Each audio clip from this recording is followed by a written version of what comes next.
इयत्ता 12वी विषय इतिहास प्रकरण 2 युरोपीय वसाहतवाद. स्वाध्याय. प्रश्न पहिला. दिलेल्या पर्यायांपैकी योग्य पर्याय निवडून पूर्ण विधाने पुन्हा लिहा. 1. स्वातंत्र्याचा जाहीरनामा डॅश याने तयार केला. पर्याय: George Washington, Thomas Jefferson, Lord Armstrong, Lord Cornwallis. तर याचं उत्तर आहे थॉमस जेफरसन. ब.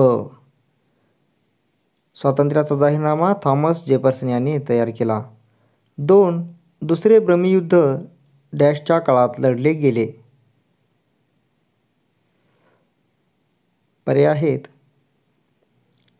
तर या पर्यायामध्ये योग्य उत्तर आहे क. Lord Dalhousie. दुसरे ब्रह्मयुद्ध लॉर्ड डलहौसीच्या काळात लढले गेले. ब. पुढील संचामधील ब गटातील चुकीची जोडी दुरुस्त करून लिहा. तर या गटामध्ये चुकीची जी जोडी आहे ती आहे क्रमांक 4 आयव्हरी कोस्ट पोर्तुगीज वसाहत. ही जी जोडी आहे चुकीची आहे. तर त्या जागी योग्य जोडी असेल आयव्हरी कोस्ट फ्रान्स वसाहत. प्रश्न दुसरा. ऐतिहासिक ठिकाणे, व्यक्ती वा घटना या संबंधीची नावे लिहा. 1. अमेरिकेच्या दक्षिण किनाऱ्यावरील फ्लोरिडा ते कॅलिफोर्नियाचा प्रदेश या सत्तेच्या ताब्यात होता. तर ती सत्ता होती स्पॅनिश सत्ता. 2. या राणीच्या काळात इंग्लंडच्या सागरी मोहिमांना प्रोत्साहन मिळाले.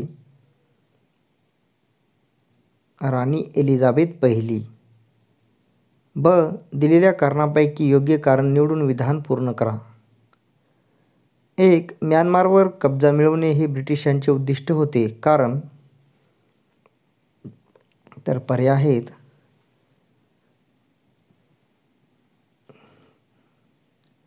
तर या पर्यायामधील योग्य उत्तर आहे ब. म्यानमारवर कब्जा मिळवणे हे ब्रिटिशांचे उद्दिष्ट होते. कारण म्यानमारमधील नैसर्गिक साधनसंपत्ती आणि हक्काची बाजारपेठ यावर ताबा मिळवणे ब्रिटिशांच्या दृष्टीने महत्त्वाचे होते. प्रश्न तिसरा. संकल्पना चित्र पूर्ण करा. वसाहतवाद फोफावण्याची कारणे. तर याची कारणे आहेत औद्योगिक क्रांती, कच्च्या मालाची गरज, अतिरिक्त भांडवलाची गुंतवणूक, खनिज साठे. प्रश्न चौथा. टिपा लिहा. 1. वसाहतवादाचे स्वरूप. तर याचं उत्तर असं देता येईल. युरोपीय व्यापारी ज्या ठिकाणी गेले तेथे त्यांनी वसाहती स्थापन केल्या.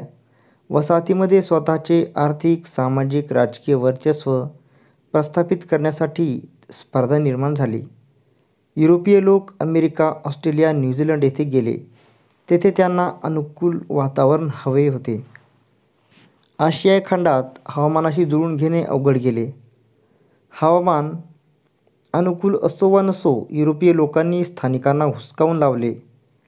आरमारी सामर्थ्याच्या जोरावर इंग्लंडने आशिया आणि आफ्रिका खंडातील राष्ट्रांवर आपले वर्चस्व प्रस्थापित केले. व्यापारातून अतिरिक्त नफा आणि अतिरिक्त नफ्याची गुंतवणुकीसाठी वसाहत आणि वसाहतीशी व्यापार आणि त्यातून नफा मिळवणे. इंग्लंड प्रमाणेच फ्रान्स, बेल्जियम आणि जर्मनी हे देश ही वसाहत स्थापन करण्यात आघाडीवर होते. 2. अमेरिकन स्वातंत्र्य युद्ध. तर यावर असं उत्तर लिहिता येईल आपल्याला. वसाहतवादी युरोपीय स्थलांतरितांनी अमेरिका खंडातील त्यांच्या जमिनी बळकावून प्रसंगी त्यांची कत्तल केली. अमेरिकेच्या भूमीवर ऊस आणि तंबाखू पिकवण्यासाठी स्पॅनिश लोकांनी आफ्रिकेतून गुलाम आणले. सोन्या चांदीची साठे सापडताच शेतीपेक्षा सोने मिळवण्यावर लक्ष केंद्रित केले.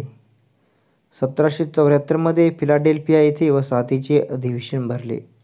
त्यांनी ब्रिटनमधील मालाच्या आयात निर्यातीला विरोध केला. ब्रिटिश माल वापरू नये असा निर्णय घेतला. यातूनच अमेरिकेतील वसाहतवादाविरुद्ध लढा पुकारला. अमेरिकेतील वसाहतींनी वसाहतवादाविरुद्ध लढा पुकारला. फ्रेंचांनीही वसाहतीच्या संघर्षात अमेरिकेला मदत केली.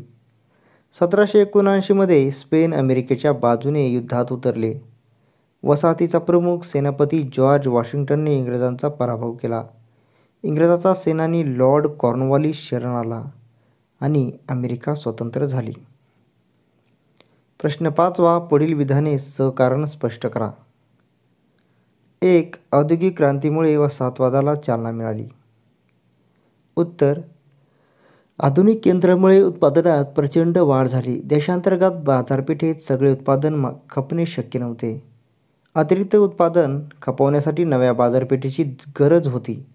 युरोपातील भांडवलदार वर्ग अधिक श्रीमंत झाला. अतिरिक्त भांडवल गुंतवण्यासाठी त्यांनी सुशिक्षित बाजारपेठांचा शोध घेण्यास सुरुवात केली. या दृष्टीने आर्थिकदृष्ट्या प्रगत वसाहतीमधील बाजारपेठ अधिक सुरक्षित होती. 2. युरोपीय राष्ट्रांनी अमेरिकेत वसाहती स्थापन केल्या. तर याचं उत्तर आहे, युरोपीय राष्ट्रांमध्ये वसाहती स्थापन करण्याची स्पर्धा सुरू झाल्यावर पोर्तुगाल आणि स्पेन यांनी त्यात पुढाकार घेतला. पोर्तुगालने अमेरिका खंडातील ब्राझील आणि स्पेनने मेक्सिको ताब्यात घेतले. तेथे त्यांना सोन्याचे साठे सापडले. अमेरिकेच्या भूमीवर ऊस आणि तंबाखू पिकविण्यासाठी वातावरण चांगले होते. सोन्या-चांदीचे साठे होते. अमेरिकेत शेतीबरोबर खाणीतून अफाट खनिज संपत्ती मिळाली. या वसाहतींमधून कच्चा माल स्पेनला नेला जाई. त्यापासून बनलेल्या पक्का माल स्पेनमधून वसाहतीच्या बाजारपेठेत विक्रीसाठी आणला जाई. या प्रदेशातील सोने आणि चांदीच्या व्यापारात राजाला मोठा नफा मिळत असे. स्पेनची भरभराट पाहून इंग्लंड, हॉलंड आणि फ्रान्स यांनीही अमेरिका खंडात आपल्या वसाहती स्थापण्यास सुरुवात केली.